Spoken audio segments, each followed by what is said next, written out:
President Obanjo is an exiled dictator from Laughter Republic and the son of the late Idi Amin Dada of Uganda, an illegitimate son shipped to Nigeria with his mum after he was born in Uganda. Following civil unrest due to the president's long periods of absence to go and secretly learn how to perform stand-up comedy in Britain, there was a military coup in the Laughter Republic sponsored by Asians who his late father kicked out from Uganda. British Asians, former second-class citizens in a black man's country, now enjoy their status as second-class citizens in a white man's country. The Asians have clearly not forgotten what President Obanjo's dad did to them.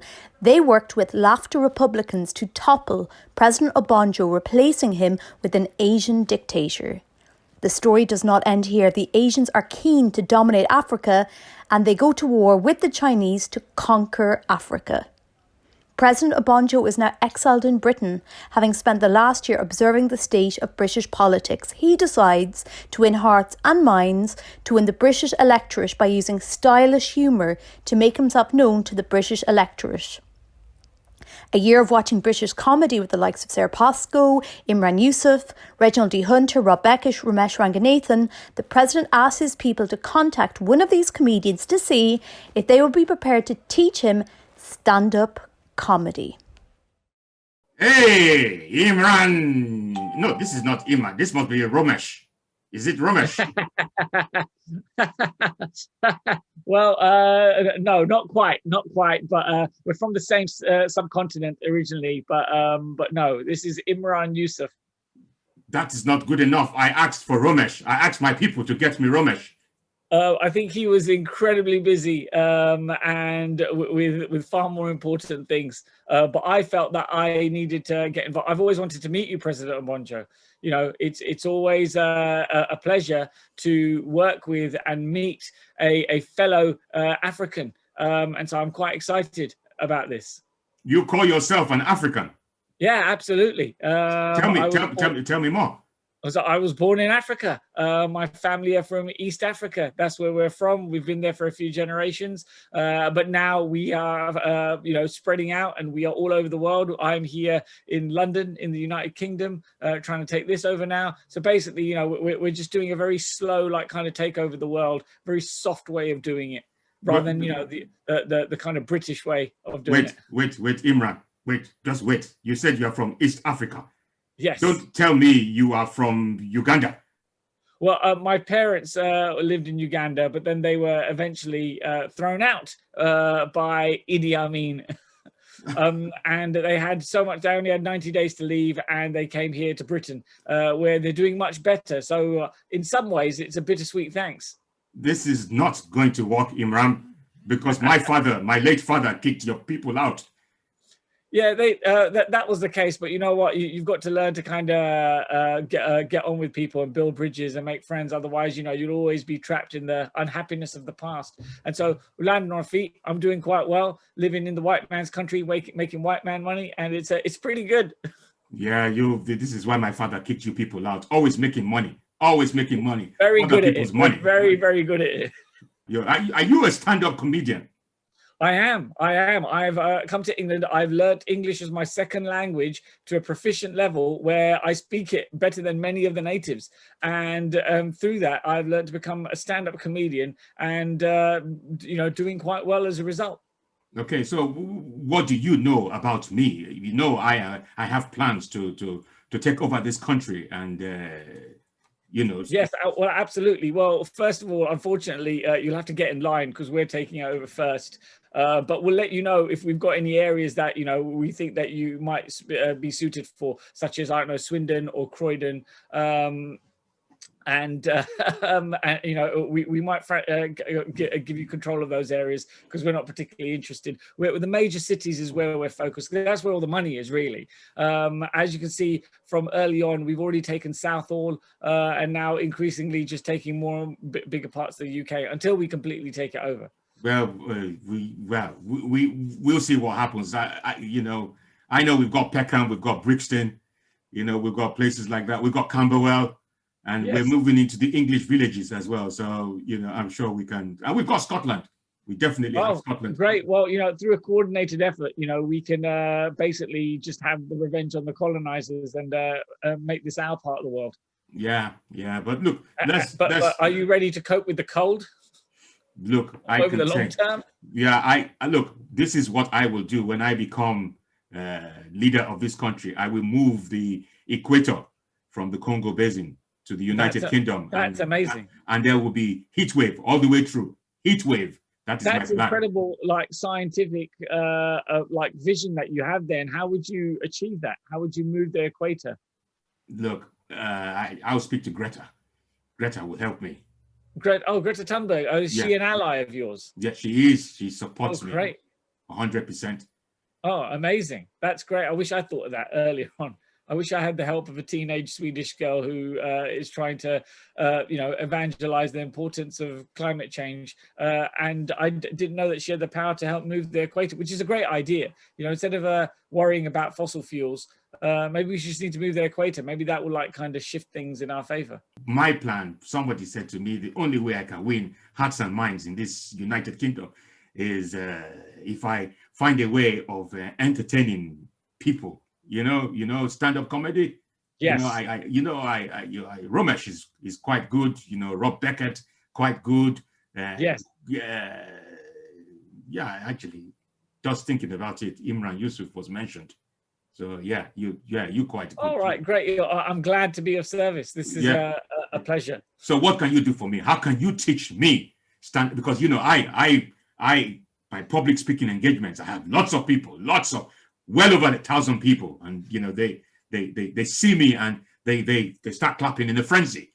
Oh, well, that's great. Well, in order to, I think, understand, first of all, in comedy, I think you'll have to start from the bottom. So you're not going to be in front of thousands of people. It'll be in small clubs, in small rooms above a pub, where you'll be paid no money, but you'll learn to develop your craft. And that is in engaging an audience and getting them on your side and getting them to like you through your innate charm and personality, which I can see you have buckets of.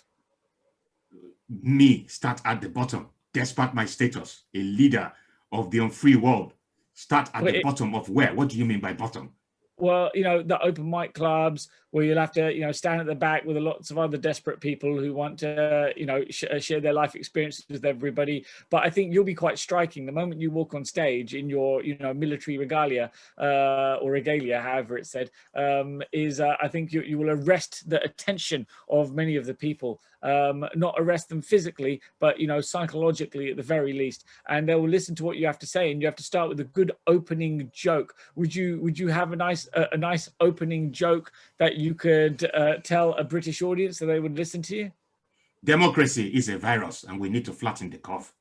Well, that will definitely get a lot of attention, especially here in this part of the world. That was democracy is a virus. Did you say? Yeah, democracy is a virus, and we need to flatten the curve.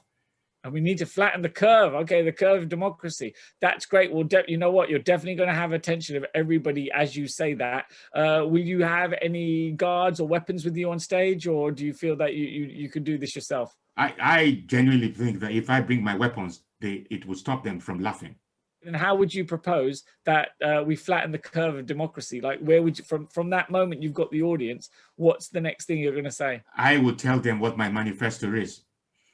Oh, you have a manifesto. Yes. Great. Well, we need to learn about your manifesto. What is your manifesto, President Obonjo?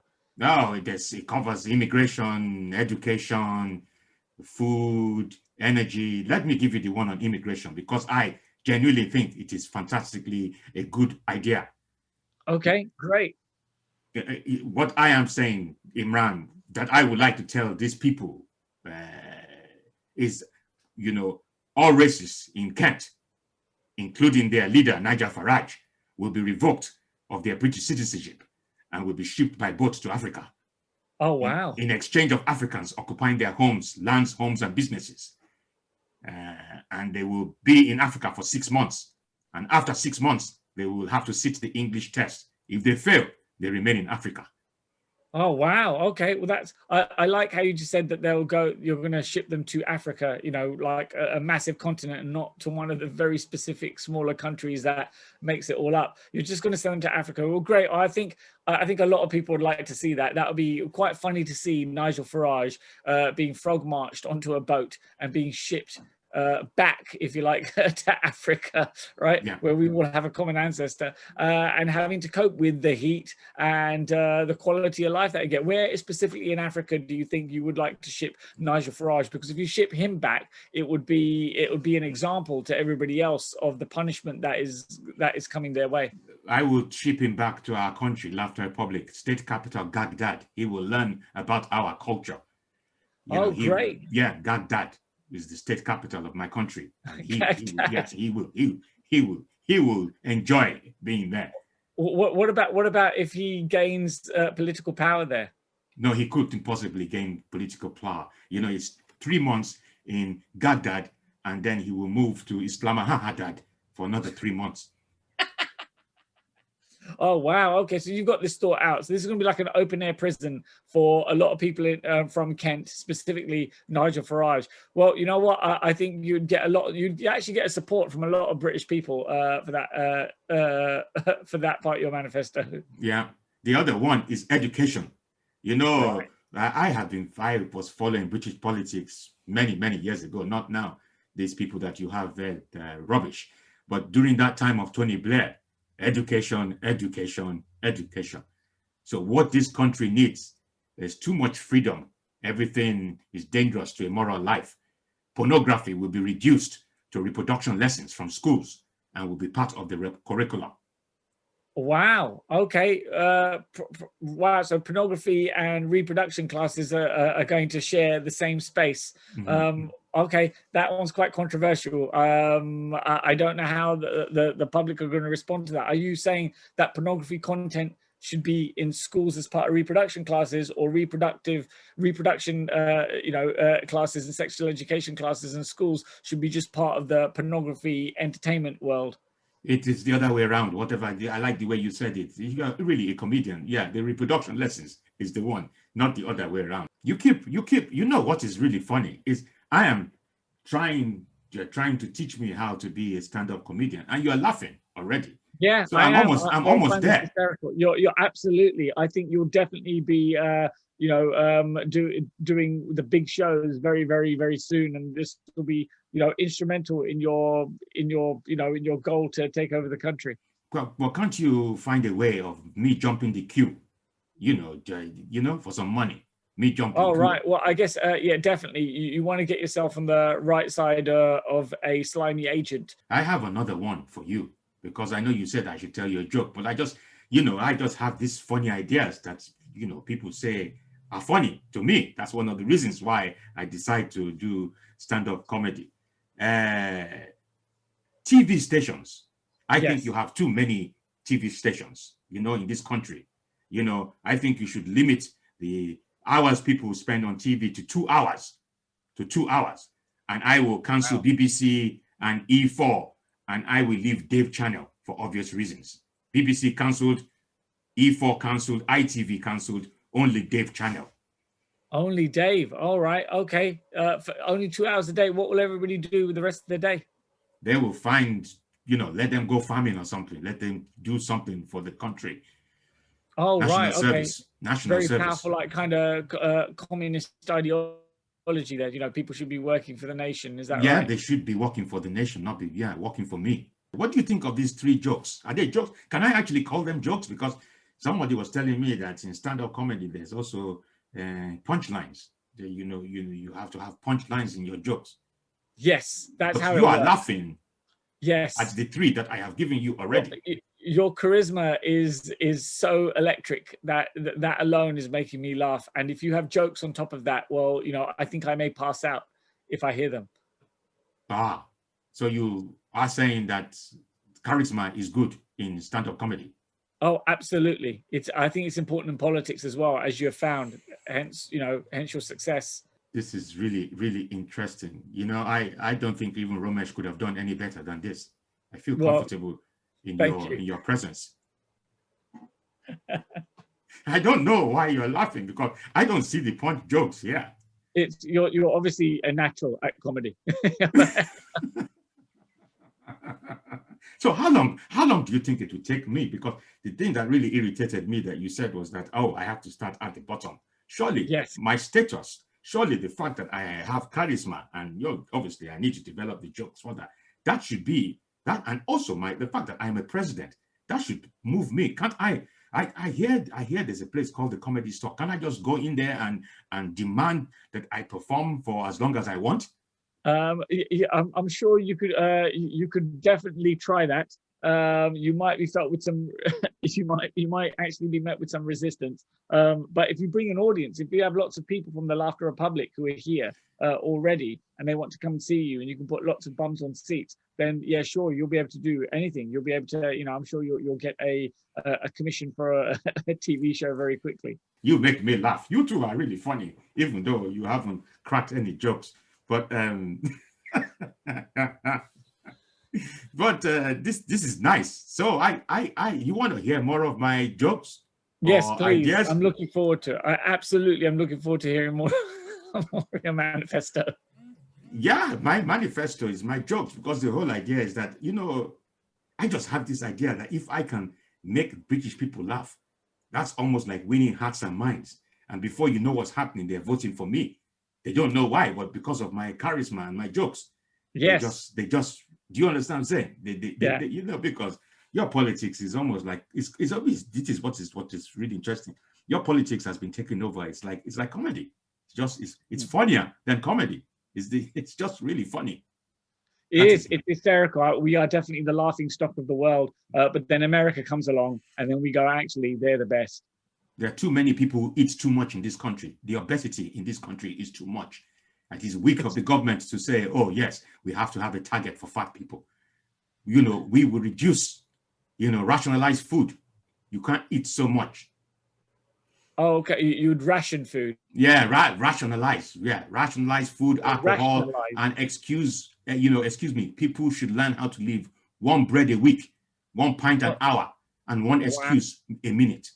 Okay, I think you'll find a lot of resistance there. Nah. But you know what, why would they resist? You need to rebrand it as you need to rebrand it in a way so that it's more acceptable. But you will find resistance. This is a nation that survives on pasties from Greggs and a lot of alcohol.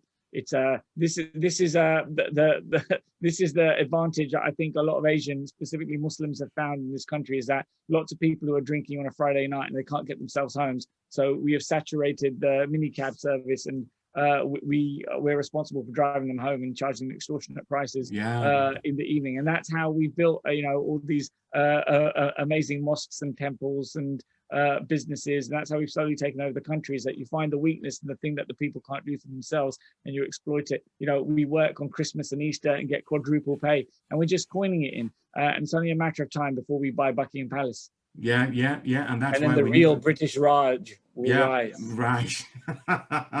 And that is why we need to. That's why I wanted someone like you, so that you can talk to me about how you are doing it, because I'm worried. I'm worried about the Nigerian Health Service, the NHS. I am really worried about it because they can't cope. Because your government keeps saying protect the lives, protect the NHS. You protect the NHS by rationalization of food, alcohol, sugar, all that. You ban all those rubbish. Right, but slowly, what you see, what we've been doing, specifically the Muslims have been doing, is introducing Ramadan. Is that so? Once a year, we fast for 30 days from sunlight, from sun up to sundown, and we're making it cooler and cooler and more like engaging for other people to go, oh, well, maybe I need to try that out. And so, for at least 30 days of the year, everyone else will fast, and then their health will get a lot better. And they go, I wonder how we did that. Oh, it's because we followed the Muslims, and we started to participate in Ramadan. Maybe this should just be something we should institute in the country. See, that's the soft approach we've been using, right? Yeah, I think that soft approach. Yeah, but you've been doing Ramadan for who knows how many years. It still hasn't been adopted by the government.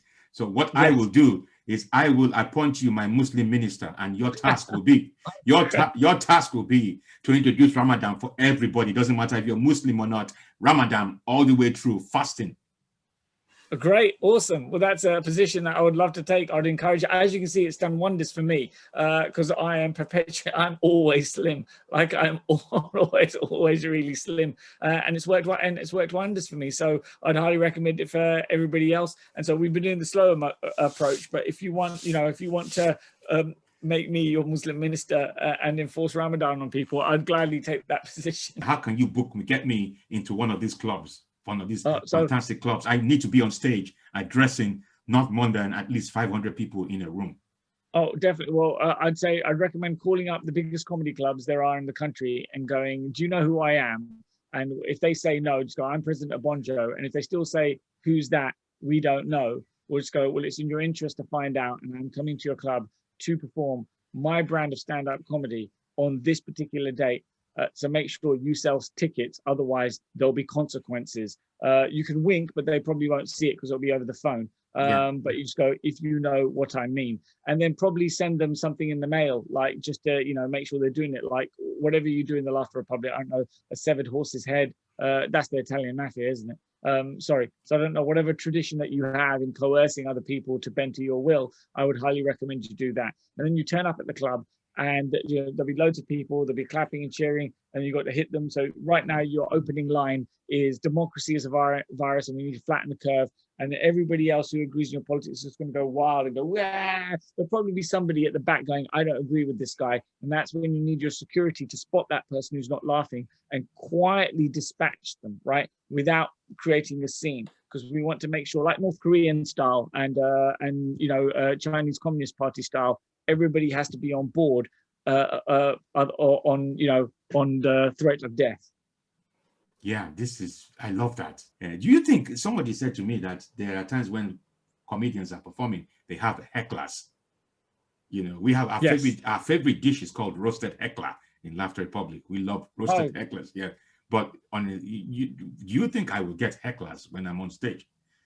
You may do that, could happen, but if we do like have a screening process of the kind of people who are coming in, so as they walk in, there should be a cardboard replica of you, like standing up by the door, saying "Live tonight, President Abonjo." And as they walk in, if they don't salute, then they should be led through another door and basically never be seen again. And in that way, we ensure the people who are in the room are loyalists, because that's what you want in the room, is loyalists. And then you record this, you put it out on social media, and everyone will see it's a great success. And that's when the big money people and the commissioners will come in and go, right, how can we ride off the back of this guy and make loads of money and help him become a star? Oh, something's ringing. Oh, wow. That's who is that? Is that one of your Dictator friends? It's probably it's my Saturday wife. Your Saturday wife. Yes. Oh, right. Is that her name, or is that just the designation that she holds? That is her name. I got Monday wife, Tuesday, Wednesday, Thursday, Friday, Saturday, Sunday. I rest. I rest on Sunday. I can't take it.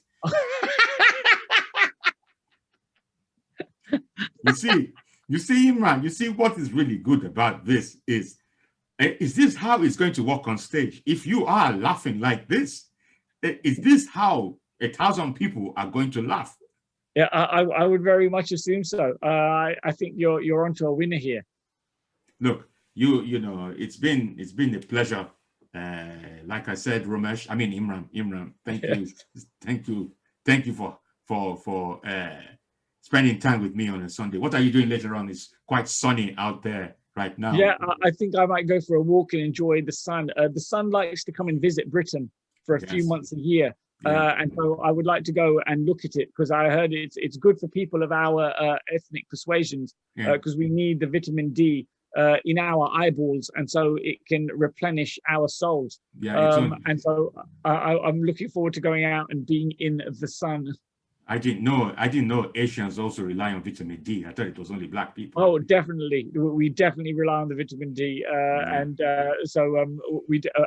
We've learnt to endure this country without it for most part of the year. But when it's out, I got to get out there and I got to see it. Look, in summary, it's been fantastic. I'm glad that you have decided to be my Muslim minister. I'm glad that you are going to ensure that Ramadan strategy comes to effect. I think it is going to be really, really popular, because it will protect the Nigerian health service. You know, I genuinely think so, Imran. I think we are on a winner here.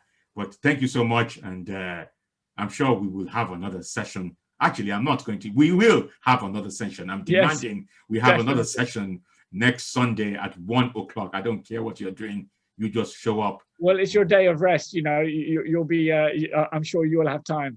You're a great listener. You're a great listener.